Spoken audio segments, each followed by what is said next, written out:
Baik,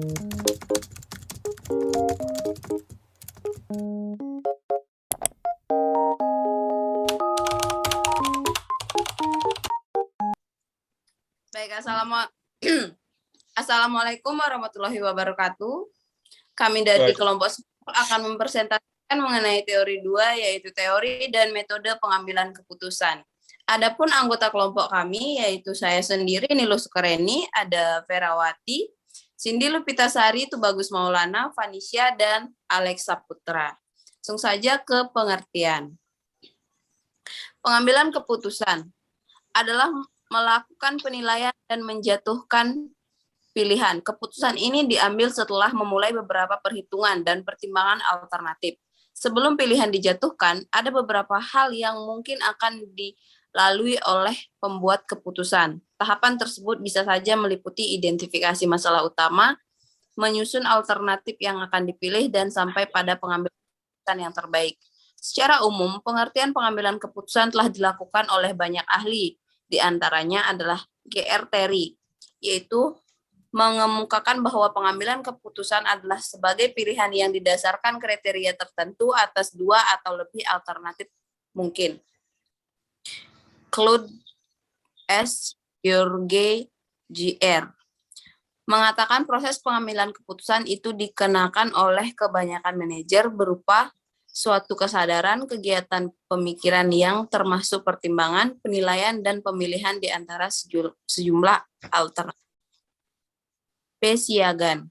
Pengambilan keputusan adalah suatu pendekatan sistematis terhadap suatu masalah, pengumpulan fakta data, penelitian yang matang atas alternatif tindakan. Lanjut, Ferawati, silakan. Baik, kita lanjut, yaitu di teori keputusan. Teori keputusan merupakan pendekatan analitik untuk memilih alternatif terbaik atau cara terbaik untuk bertindak.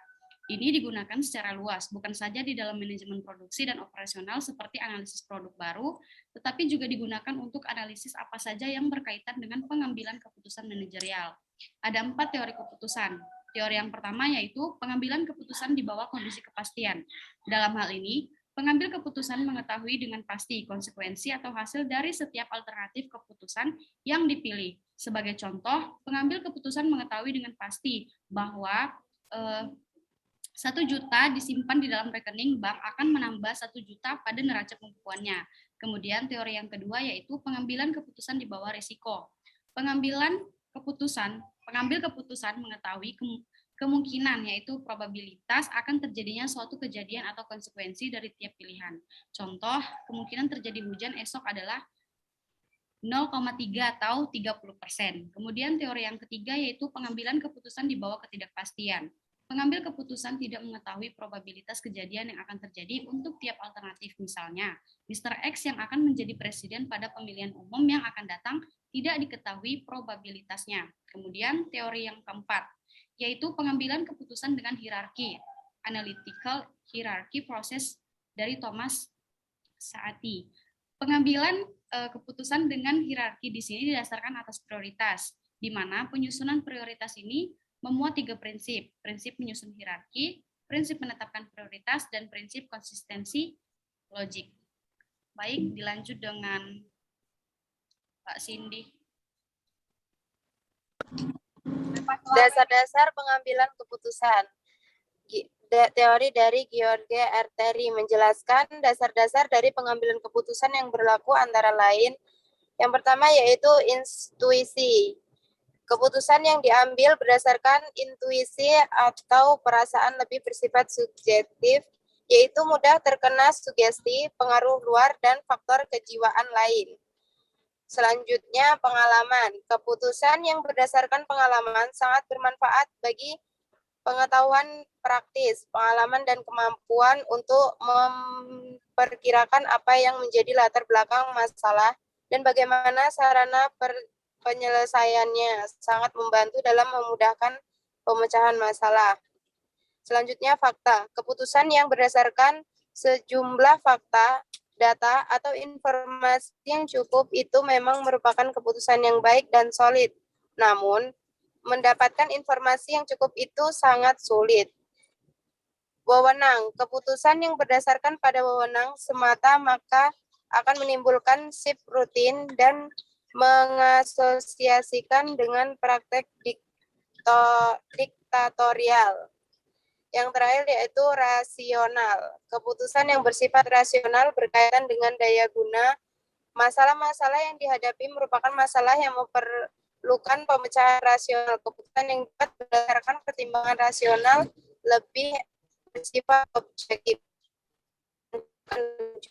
oleh masalah. Baiklah, selanjutnya ada fase pengambilan keputusan. Yang pertama, aktivitas inteligensia, yaitu proses kreatif untuk menemukan kondisi yang mengharuskan keputusan dipilih atau tidak.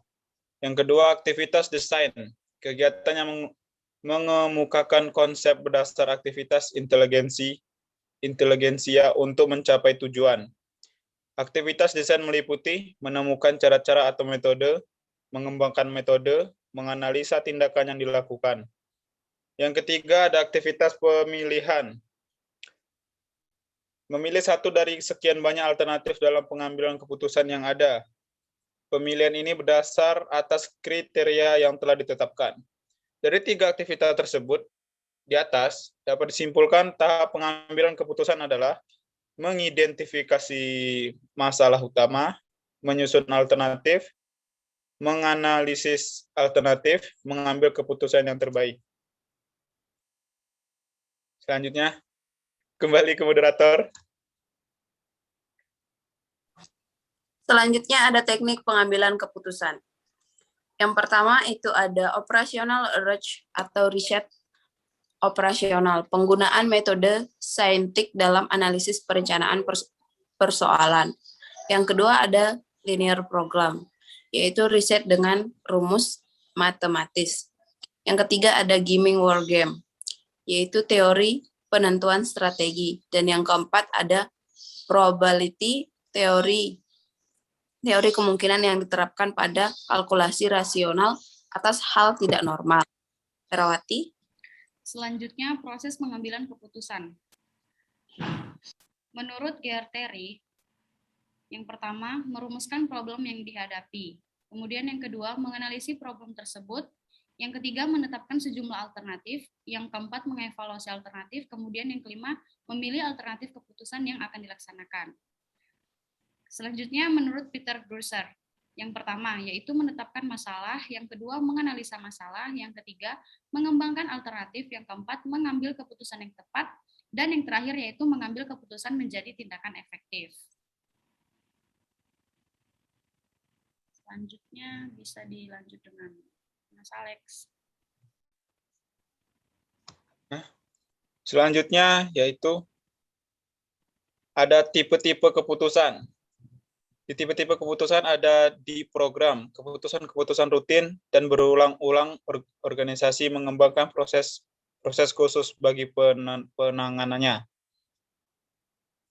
Ada teknik-teknik pembuatan keputusan dibagi menjadi dua, yaitu tradisional dan modern. Tradisional yang pertama, kebiasaan.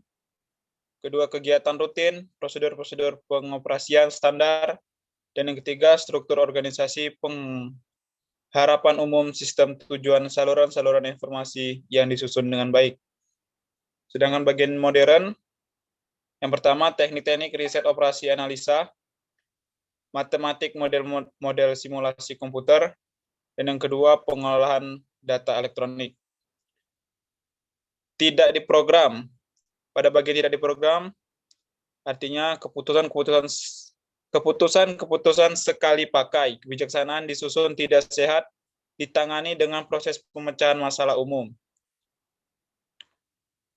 Pada bagian tradisionalnya, yang pertama kebijaksanaan intuisi dan kreativitas, yang kedua coba-coba, dan yang ketiga seleksi dan latihan para pelaksana. Pada bagian modern, teknik pemecahan masalah yang diterapkan pada yang pertama latihan membuat keputusan, yang B penyusunan program-program komputer heuristik. Balik moderator, selanjutnya.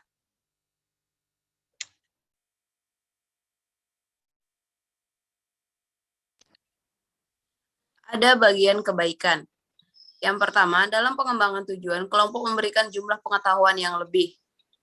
Yang kedua, dalam pengambilan alternatif, usaha-usaha individual para anggota kelompok dapat memungkinkan pencairan lebih luas dan berbagai bidang fungsional organisasi. Yang ketiga, dalam pengambilan alternatif, kelompok mempunyai kerangka pandangan yang lebih besar.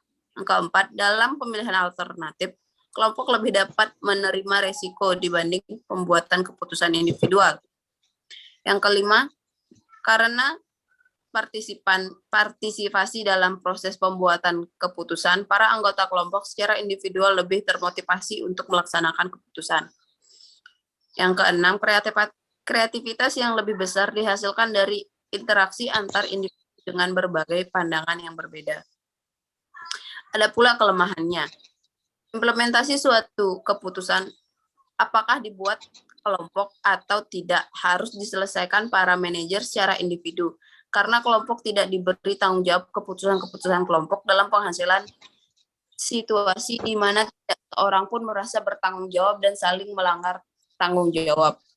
Yang kedua, berdasarkan pertimbangan nilai dari waktu sebagai dalih salah satu sumber daya organisasi, keputusan kelompok sangat memakai biaya.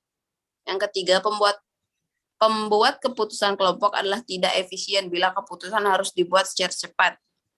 Yang keempat, keputusan kelompok dari berbagai kasus dapat merupakan hasil kompromi atau bukan sepenuhnya keputusan kelompok.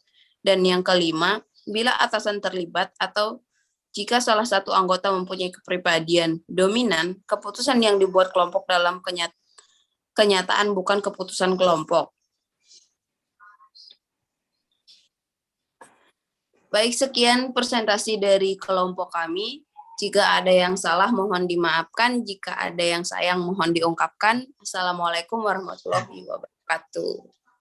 Waalaikumsalam warahmatullahi wabarakatuh.